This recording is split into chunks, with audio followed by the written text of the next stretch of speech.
It is great to welcome to the program today Phil Gurski, who's a 30-year Canadian intelligence veteran, author of 5 books on terrorism, and also host of the podcast An Intelligent Look at Terrorism. Phil, it's great to have you on today.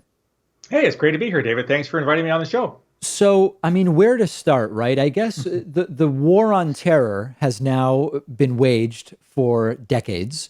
Yeah. How is it going? Are we winning it yet? No, we're not. And you referenced the fact that I've written 5 books. My 4th book was actually entitled An End to the War on Terrorism. I hate the term. I've hated it since day one. As you noted in your introduction, I worked in security intelligence for the Canadian Security Intelligence Service, kind of like an FBI CIA hybrid. We looked at homegrown plots, Canadians traveling to join Al Qaeda, later ISIS, etc., Al Shabaab in Somalia. And yet we're framing this through the military. And the problem is, as an American academic said very wisely after 9/11, he says, whatever you do, don't declare war on a common noun because it never ends.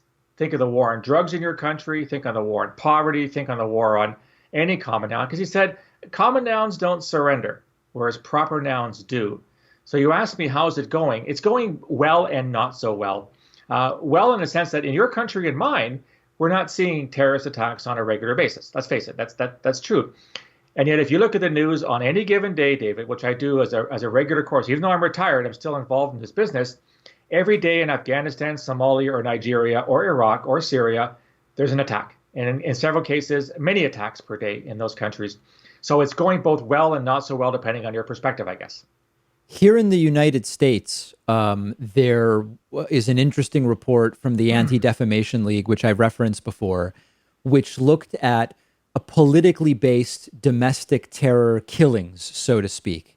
And they are overwhelmingly right-wing. The numbers, as I recall, I think in 2019 were 76% right-wing, Yeah. 20% Islamic extremism, and then 4% left or sort of miscellaneous. Now, Right. from a logistical perspective, when I hear that someone believes their religion should be the law of the land and is willing to kill for those reasons, to me, that sounds right wing. So when I think of Islamic extremism, it's often framed as left wing. It sounds really right wing to me. In the intelligence community, is there a position on that, on the characterization of Islamic violence? Wow, I've never thought of it in that term before. We certainly looked at Islamist extremism as our number one threat. We had several plots in the 2000s and the 2010s. Several hundred Canadians went to join ISIS, et cetera, et cetera. We had a small right-wing desk, which frankly wasn't very busy when I retired in 2015. I'm sure it's busier right now. I would push back a little bit on the stats. It's true that in your country, obviously the far right is about 2/3 or 3/4 of the incidents. Yeah. Around the world, it's still 95% Islamist extremism, if you look at Yes. the numbers across the world. No Uh, denial whatsoever. yeah. Yeah, the way you framed it is really interesting. So I did write a book. My last book was entitled When Religions Kill. And I looked at how every religion has within it an extreme element that justifies killing in the name of God. Judaism, Christianity, even Buddhism. My God, Buddhist extremists should be an oxymoron. And yet there are Buddhist terrorists in Sri Lanka, in Thailand, and Myanmar. I guess you would say that Islamist extremists are conservative. They're definitely very intolerant. The view of Islam that they try to force on people is exclusionary. Essentially, it's my way or the highway. Bernard Lewis, the American academic, said very famously after 9/11, it's I'm right, you're wrong, go to hell. That's the way these people see the world. So I guess from that perspective, we would look at it as right wing. But from my experience working in the Canadian intelligence community, it was its own separate task. And it was the lion's share of the counterterrorism work for the better part of the 20 years you just referred to in the post 9/11 period. When we think about the radicalization of individuals, when I've interviewed domestic extremists in the United States, like former KKK and white nationalists and others, almost exclusively, there's a story of there was a lack of empathy and support in their lives, which led them vulnerable to sort of join up with whoever paid them attention and accept the orthodoxy that they presented. In international terror and the work that you did, is it a similar pattern? What leads to the radicalization of an individual? Wow, how much time do we have? I mean, my very first book, The Threat from Within, looked at it, and I was based it on cases I worked in Canada, unclassified information, obviously. But we found the opposite, David. We found that these people were run-of-the-mill average Canadians. They were average from a socioeconomic status. They were average from an educational background. They were average from a family background. They were average insofar as we could tell. We're not psychologists from a mental health perspective. Hmm. There was nothing that sort of divided them or separated them from the general Canadian populace. And I've seen the same stats for the United States as well. In terms of Islamist extremism, I do think that when you look at the far right, KKK, the Boogaloo Boys, you might see that kind of a bit of a tendency towards the down and out in life. You often hear the term marginalized. You hear the term not making ends meet, failing in education, failing at relationships, failing at work. You don't see that on the Islamist side, but of course you have exceptions. You look at a country like France, yeah, and a lot of the people who join ISIS and Al Qaeda in France are on the lower socioeconomic spectrum. But I would argue, you look at French Muslim society in general, and it's generally speaking, it's on the lower. Your country and my country are very different. Muslims in our country tend to do very, very well. They tend to be highly educated. They tend to have good jobs, solid families, etc. In Europe, that's not the case for all kinds of historical reasons. Bottom line, David, is that there's no profile to any of this, and people that try to profile get into trouble because when you try to profile, you run into two problems. Yes. One's what I call a false positive. If you think that all jihadis or all right-wing guys are X, and somebody is X and is not a jihadi, that's a problem.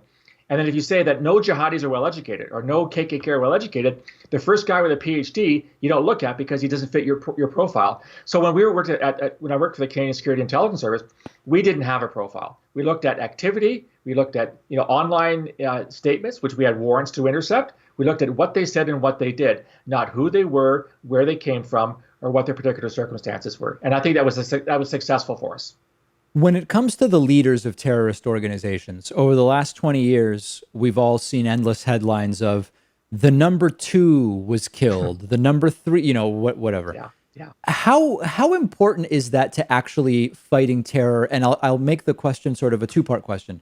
Okay. One, if what we're fighting is an ideology, is the ideology affected by killing an individual? Is it sometimes yes, sometimes no? Okay. And then number 2, even from the operational standpoint, how effective is it to kill the number 1, the number 2, the number 3 guy? I'm going to give you an answer you're not going to like. It depends. Okay. So in some groups, it's all about the leader. You look at a group like Shining Path, the Sendero Luminoso in Peru. When Guzman was taken by the Peruvians back in the early 90s, the group never really recovered. They're still around, but they're a shadow of their former selves. You look at Al Qaeda, bin Laden's gone. Now, Ayman al-Zawahiri can't hold a candle to bin Laden from a charismatic perspective. He's like watching paint dry. And yet Al Qaeda's still around. We got Baghdadi, right, a couple of years ago. You guys got Baghdadi. ISIS is just as strong, if not stronger, than it ever was. A better case is maybe the PKK in Turkey, the Kurdish militant group. The Turks captured Abdullah Öcalan back in 1994. He's been in prison on an island in Turkey for the better part of over 20 years. The PKK is carrying out attacks on a weekly basis in eastern Turkey. So the short answer is it depends on the nature of the group and the control of which the leader has within that group. The second part of your question is, look, it's never a bad thing to take out a major terrorist. We always used to say a dead terrorist is a good terrorist. You don't have to investigate him anymore. You don't have to worry about him. He can't exert his influence, et cetera, et cetera. Now, we can argue about rule of law and whether or not extraterritorial assassinations are legal. That's a whole other discussion. So taking guys out is never a bad thing. The problem is it rarely, if ever, means the end. And I'm tired of reading headlines. We've got so-and-so. This is the end of group number X, Y, or Z. It never is, or very rarely is, because, as you mentioned, it's the ideology that's important, not the individual. The individual can be charismatic, attract people, retain people, inspire people, but charismatic people are sometimes a dime a dozen. It's the ideology that matters. That's what you have to undermine, and that's a lot more difficult to carry. You can't carry a drone strike against an ideology, unfortunately. I want to get back to that, but because you mentioned, the question as to the legality of extraterritorial killings of suspected terrorists, in the work you did that play at all in your work, or is that sort of like that was handled, the legal questions are handled somewhere else? Absolutely. So we were essentially a domestic intelligence service, but we had an international remit because Canadians were fighting with the Taliban and Al Qaeda, things like that. We had lawyers, obviously, that were able to guide us, but we followed the law in the sense that we went to court to get warrants to intercept people's communications. You have to do that. You just can't, follow somebody on, on Twitter or intercept it because that's illegal in Canada. So from our perspective, we provided intelligence and you provide it to decision makers. Now, sometimes the decision makers might be in the Canadian military or the US military, and they will decide to do with that intelligence whatever their mandate says that they can do. I didn't lose sleep at night personally about my intelligence being used in a way that I might not necessarily agree with from my own ethical perspective, because first of all, Canada is a pretty small player, right? We're not carrying out drone strikes like you guys are in Yemen and Afghanistan and Somalia. So from that perspective, it wasn't as important. I do think there's a bigger conversation around this, and I know that when Anwar al-Awlaki, who was the American who was killed in Yemen a couple of years ago, that raised a real kerfuffle in your country because he was an American citizen and didn't get his day in court, right? He wasn't able Yes. to refute the charges against him. I didn't lose sleep over al-Awlaki because he was a major instigator. He was a major charismatic leader of al-Qaeda in the Arabian Peninsula. There wasn't a single Canadian that didn't follow his writings or his videos online. So him disappearing was a good news day for us. But on the other side of the coin, I do understand the legal ramifications of it. But when you work in intelligence, you provide the best information you can to those that can use it, and you do so to the best of your ability.